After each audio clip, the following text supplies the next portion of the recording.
My name is PK and welcome to இயற்கை மொழி. ஆரோக்கியமான உணவு பழக்கத்துக்கு நிறைய பேர் வரத்துக்கு ஆசைப்படுறாங்க. ஆனால் அவங்களால ஒரு ப்ராப்பரான மாடி தோட்டம் வச்சு மெயின்டைன் பண்ண முடியறதில்ல. இதுக்கு அதிகபட்சமான காரணம் என்னவா இருக்குன்னு பார்த்தீங்கன்னா, மாடி தோட்டம் வைக்கிற அளவுக்கு அவங்க வீட்டில் பெருசாக இடம் வசதி இருக்காது. அப்படி இடம் வசதி இருந்தாலும் அவங்க இருக்கக்கூடிய இடங்கள்ல ஏகப்பட்ட ரெஸ்ட்ரிக்ஷன்ஸ் இருக்கும். ஸோ இதனாலேயே அவங்களால பெருசாக ஒரு மாடி தோட்டம் அமைக்க முடியாமல் போயிட்டு இருக்கும். ஆனால் ஒரு ஆரோக்கியமான காய்கறிகளோ இல்லை கீரைகளோ வளர்க்குறதுக்கு நமக்கு ஒரு மாடி தோட்டம் தான் வேணுமான்னு கேட்டால் கண்டிப்பாக கிடையாது. ஒரு சின்னதாக ஒரு ஸ்மால் ஸ்பேஸ் கார்டனிங் மெத்தடில் நம்ம ஃபாலோ பண்ணி கூட நமக்கு தேவையான ஓரளவுக்கு பயிர்கள் நாமளே வளர்த்து அறுவடை பண்ணி நம்ம சாப்பிடலாம். அதில் ஒரு எக்ஸாம்பிள் தான் இன்னைக்கு நம்ம பார்க்க போகிறோம். ஆரோக்கியமான உணவுனாலே நம்மளுக்கு முதல்ல மைண்டுக்கு வர்றது எதுனா கீரை வகைகள். இந்த கீரைகள்ன்றது இயற்கை நமக்கு கொடுத்த ஒரு மிகப்பெரிய கிஃப்ட்னு சொல்லலாம். அதுவும் நம்ம இருக்கக்கூடிய பகுதிகளில் கீரைகளில் ஏகப்பட்ட வெரைட்டிஸ் இருக்கு. இன்னைக்கு வீடியோவில் ஒரு சின்னதாக ஒரு பூத்தொட்டியில் நாம் பாலக்கீரை நம்ம எப்படி வளர்க்குறதுன்றதை பற்றி தான் பார்க்க போகிறோம். கீரை வகைகளில் ஒரு சில கீரை வகைகள் நீங்கள் இந்த மாதிரி சின்ன சின்ன தொட்டிகளில் கூட சூப்பராக வளர்க்கலாம். அதில் ஒன் ஆஃப் தி எக்ஸாம்பிள் தான் பார்க்க போகிறோம் இன்னைக்கு.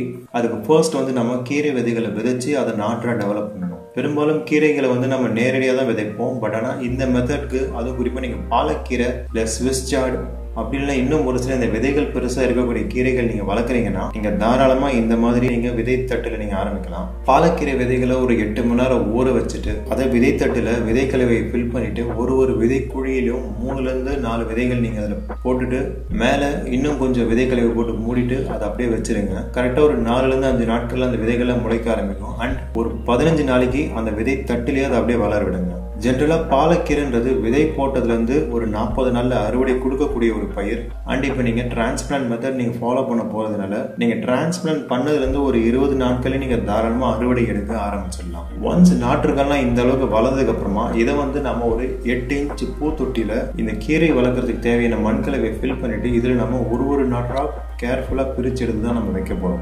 மண்கலவைக்கு நீங்கள் ரொம்ப சுப்பீரியரான மண்கலவையாக நீங்கள் வைக்கணுன்ற அவசியமே கிடையாது. எரு, தோட்ட மண், தேங்காய் நார் கழிவு, கொஞ்சமாக மண்புழு உரம், வேப்ப முன்ன இது எல்லாத்தையும் நீங்கள் ஓரளவுக்கு நீங்கள் கலந்து வச்சாலே போதும். இந்த கீரைகளுக்கு இதுவே மோர் தென் சஃபிஷியண்டான நியூட்ரிஷன் சப்ளிமெண்ட் கொடுக்கறதுக்கு வேலை இருக்கக்கூடிய ஒரு மெட்டீரியல்ஸ் தான் அது. நாற்றுக்களை கேர்ஃபுல்லாக இண்டிவிஜுவலாக பிரித்து இந்த மாதிரி நீங்கள் டிரான்ஸ்பிளான்ட் பண்ணிடுங்க. டிரான்ஸ்பிளான்ட் பண்ணிட்டு இதை ஃபர்ஸ்ட் ஒரு 4 நாட்களுக்கு கம்ப்ளீட்டாக ஒரு நிழல் பகுதியில் வைங்க. அப்போ தான் அந்த வேர்கள்லாம் இந்த புதுசா இருக்கக்கூடிய மண்கலவையில செட் ஆகும். இப்போ அடுத்ததா நம்ம டிரான்ஸ்பிளான்ட் பண்ணிட்டு அந்த புதுசா தளிர் வளர்ந்து வரதை இப்போ நீங்க பார்க்கலாம்.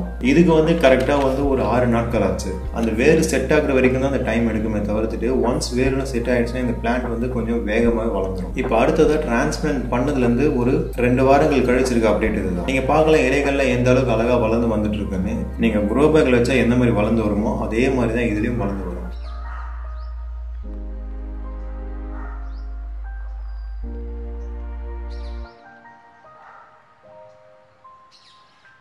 இப்போ அடுத்ததாக டிரான்ஸ்பிளான்ட் பண்ணதுலேருந்து ஒரு 25 நாட்கள் கழிச்சிருக்க அப்டேட் இதுதான். கிட்டத்தட்ட செடி நல்லா அறுவடைக்கு தயாரான நிலைமையில இருக்கு இப்போ.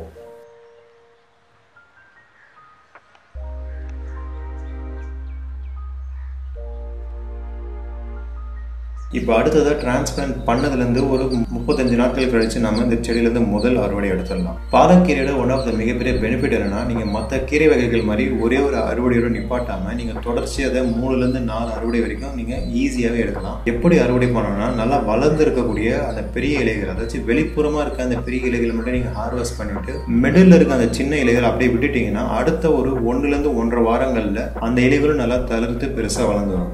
அப்போ நீங்கள் அந்த இலைகளை அறுவடை பண்ணிட்டு மறுபடியும் மிடில் இருக்கிறத நீங்கள் அப்படியே விட்டுடலாம். இந்த மாதிரி நீங்கள் கண்டினியூஸாக 3 to 4 ஹார்வெஸ்ட் சிம்பிளாகவே நீங்கள் இந்த பாலக்கீரையில எடுக்கலாம். So I think that's it for this video. இன்னைக்கு வீடியோவில் நம்ம வீட்டிலேயே ஒரு சின்ன பூத்தொட்டியில் எப்படி நம்ம பாலக்கீரையை நம்ம வளர்க்குறதுன்றதை பற்றி பார்த்துட்டோம். இந்த வீடியோ உங்களுக்கு நல்லா இன்ஃபர்மேட்டிவாக இருக்கும்னு நான் நம்புறேன். இப்போ இருக்கிறது மழைக்காலம்ன்றதுனால நீங்கள் இந்த பாலக்கீரைலாம் நீங்கள் வளர்க்கலாம். இந்த மாதிரி சின்ன சின்ன தொட்டிகளை நீங்கள் வளர்த்தீங்கன்னா மழை அதிகமாக படாத இடங்களை இது நீங்கள் வச்சு கூட நீங்கள் தாராளமாக வளர்க்கலாம். நீங்கள் வெளியே அதிக விலை கொடுத்து கீரையை நீங்கள் வாங்கி சாப்பிட்றது போது இந்த மாதிரி நீங்கள் மெத்தட் ஃபாலோ பண்ணுங்கள். உங்களுக்கு ஈஸியாக அறுவடை கிடைக்கும். நம்ம அடுத்ததாக இன்னொரு இன்ட்ரெஸ்டிங்கான வீடியோவில் பார்க்கலாம். Let's stay connected to create a better environment and thank you by PK.